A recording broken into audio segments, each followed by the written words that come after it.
নমস্কাৰ পোনপ্ৰথমে আপোনালোকক মোৰ ইউটিউব চেনেলৰ আন এটা নতুন ভিডিঅ'লৈ স্বাগতম জনালোঁ।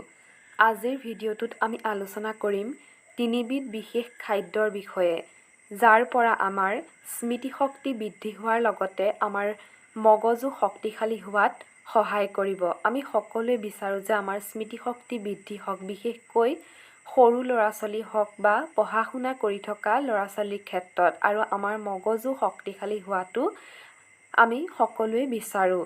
আমাৰ স্মৃতিশক্তি বৃদ্ধিত আৰু আমাৰ মগজু বৃদ্ধিত আমি বিভিন্ন ধৰণৰ খাদ্য গ্ৰহণ কৰোঁ, কিন্তু আজিৰ ভিডিঅ'টোত মই তিনিবিধ বিশেষ ঘৰুৱা খাদ্যৰ বিষয়ে ক'ম, যি তিনিবিধ খাদ্যই আমাৰ স্মৃতিশক্তি বৃদ্ধিৰ লগতে আমাৰ মগজু শক্তিশালী কৰাতো সহায় কৰিব।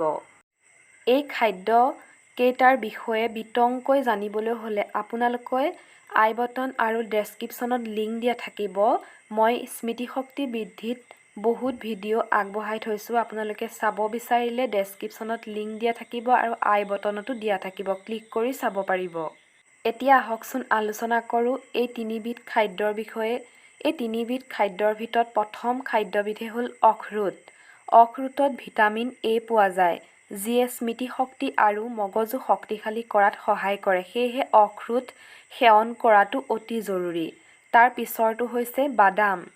আমি বাদাম সকলোৱে খাওঁ, বিভিন্ন ৰূপত আমি বনাই খাওঁ। এই বাদাম তিয়াই থৈ আৰু বাদামৰ পেষ্ট বনাই গাখীৰৰ লগত সেৱন কৰিলে মগজু শক্তিশালী হোৱাৰ লগতে আমাৰ স্মৃতিশক্তি বৃদ্ধিটো ইয়াৰ পাছৰ বিধ খাদ্য হৈছে জালুক।